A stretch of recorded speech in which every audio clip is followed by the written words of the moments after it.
Fala, cambada, tudo bem com vocês? Eu sou Peri Andrade, isso aqui é outro reviewzinho hoje pra poder falar do novo trabalho de inéditas, o quarto disco do Bulgarins, Sombrou Dúvida. Então, sem mais delongas, vamos pro programa.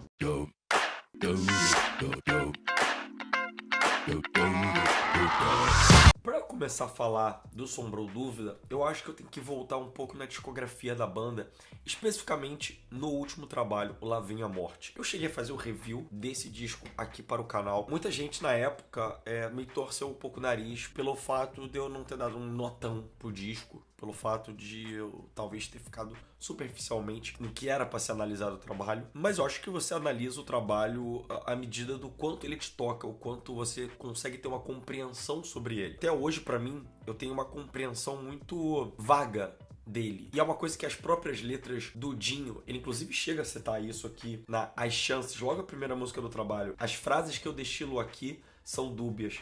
Às vezes sou alvoroço, em outras sou restos de um fim. Isso às vezes é bom, isso às vezes é ruim. Naquele trabalho, eu não consegui entender plenamente o que o Bulgarins queria passar com ele. Eu consegui entender os experimentos, eu consegui entender alguns pontos, mas eu acho que ela é uma obra que divaga um pouco demais. Eu acho que, inclusive, não precisa me dar todas as respostas possíveis. Tem vários discos que eu amo que não colocam o beabazinho de como você escutá-lo, ou pelo menos ficam coisas realmente avulsas, pairando, mas aquele disco, eu acho que ele me parece mais um lado experimental do Bulgarins, um lado de testar coisas novas, do que propriamente uma coisa completa. Ao ouvir o Sombrou Dúvida, eu consegui entender um pouco melhor aquele trabalho, não como aquela obra em si, mas a parte de um todo. E inclusive revisitando um pouco a obra do Bulgarins, a evolução das plantas que curam para o manual, você vê que o primeiro disco, eu particularmente, eu acho um bom debut, mas eu acho que ele é um pouco feijão com arroz ali do que eles sabem fazer pra caramba e são um dos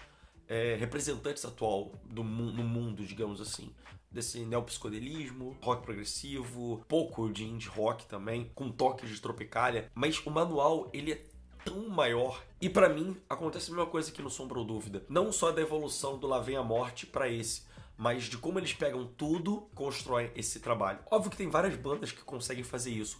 Cada disco é um passo adiante. Ao perceber isso, pelo menos ter essa noção, eu pensei muito no Arctic Monkeys, que muita gente não gosta do Tranquility Base, do mesmo jeito que muita gente não gostava do Humbug. Mas o Humbug foi extremamente necessário para que houvesse os dois discos seguintes, principalmente o AM. Alguns timbres, algumas notas pesadas, alguma construção, tipo de construção de música, se iniciou no Humbug. E o Humbug, ele foi uma quebra de paradigma para quem conhecia e gostava do Arctic Monkeys nos seus primeiros trabalhos. É aí que é, para mim, o pulo do gato. Que às vezes, você não precisa ter um álbum que ele seja a coisa mais espetacular do mundo. Ele pode ser uma obra, talvez até mediana dentro da sua própria discografia, mas que ele vai testar e acrescentar coisas novas. Quando você fizer um trabalho derradeiro, vai estar tudo ali refinado de um jeito que você testou antes e você acrescenta mais outras coisas, mistura e chega no ponto ideal. E pra mim é o que acontece aqui no Sombrou Dúvida. Inclusive até na questão temática, analisando essa questão toda dos discos, ele deixa claro em vários momentos aqui, mas quando você analisa a obra, você percebe o quanto que eles querem dizer sobre quanto é importante pra eles o lado da criação, o lado de você se desafiar, não se situar no banal. A Sombra e Dúvida, Sombra ou Dúvida no caso, ela diz: isso é sede que não vem da água, que me instiga das cabeças aos pés, ou seja, aquela coisa tão alvoroça, tanto eles, que eles precisam modificar, eles precisam mexer, eles precisam se revigorar. E uma dos melhores versos do ano, e eu desconfio dos hábitos e eu boto fé no viver ávido. Essa coisa de ser intenso, transformador, de estar sempre em evolução, reimaginar sentidos, sensações, sentimentos. Acho que o maior exemplo disso, como trabalhar alguns conceitos de Lá Vem a Morte, ao mesmo tempo que você resgata elementos sonoros antigos seu e constrói com uma coisa nova, Invenção, que é uma música que ela tem o refrão de Princesa, música a qual o Dinho escreveu junto com a Sal Major para o Carne Doce. A bateria eletrônica dessa música, ela já foi ouvida na música Laco 4, eu acho que é assim que se fala, LVCO4, que é da versão estendida do Lá Vem a Morte. Eles reutilizam esses elementos sonoros, mas eles pegam um trecho da música anterior, que é Sombra ou Dúvida, e colocam aqui quase uma perspectiva nova, ao mesmo tempo que reafirmando a perspectiva que tinha sido colocada na música anterior, que é: existe um desgaste do novo, se repete da nojo, e disso você não quer ver. Existe um deslumbre dos bobos, fajuto grandioso e isso já engole você. Da questão de você não se manter numa zona de conforto, o cenário musical tá muito repleto disso. Um exemplo, sertanejo universitário,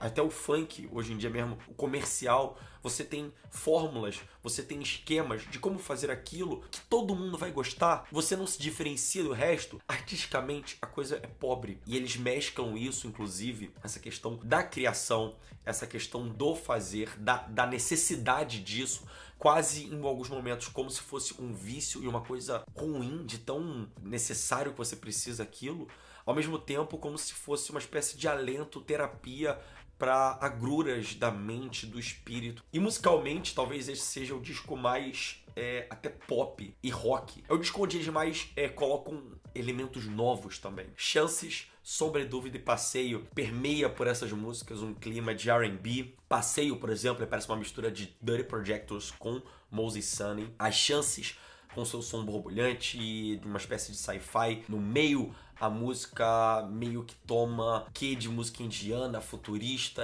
e quase epilética. Me lembra uma coisa meio Unknown Mortal Orquestra também. Sombra ou Dúvida, com um movimento elástico, plástica ao mesmo tempo, que quase parando uma sensação de câmera lenta, que inclusive se repete em outra música mais pra frente, que é a Desandar. O final dela, a jam do final dela, quase parece que as coisas estão ficando em suspensão de tão lento que fica. E Sombra e Dúvida, ela pra mim parece, eu acho que o melhor de tanto de Passeio quanto de As Chances, no mesclar o clima R&B suave e malebolente, junto com movimentos mais amalucados e inventivos, além do peso que é acrescentado em vários instantes da música. Logo depois tem algumas músicas que vão para um lado um pouco mais rock, uma coisa meio anos 60, anos 70, com alguns toques de, por exemplo, Radiohead, de Lexia Trans, uma das músicas que eu mais gosto do trabalho. Tem uma atmosfera criada pela nota de viola, que me parece uma mistura de LED com Jethro Tull, um som meio peregrino, meio cigano. A tradição, ela é dividida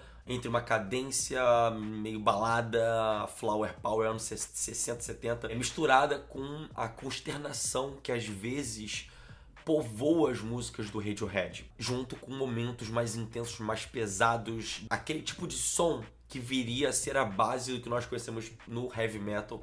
LED, de Purple, Raybon. Desandar também reflete o mesmo clima de melancolia, coisa misteriosa que paira nessas músicas do Radiohead, como Karma Police, Fake Plastic Trees, Pyramid Song.